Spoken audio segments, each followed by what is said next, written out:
Ogier ciemnych gniazd, urodzony 21 stycznia.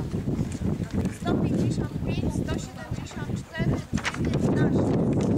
Zwracam uwagę, że koń ma przesuniętą szczękę. To jest wada Aramusa. Znaczy zdarza się, to jest jedyny koń, który ma taką wadę. Dolna szczęka grubsza.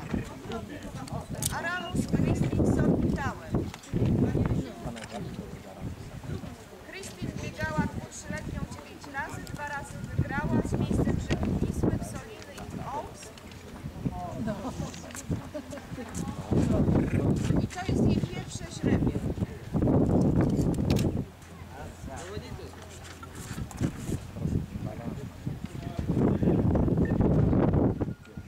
Te rany na zadnich nogach, te odrapania, to są od jakichś takich ciarek, które gdzieś rosną na tym, Przy jakichś wpadach tam podrapane, powierzchownie bardzo podrapane.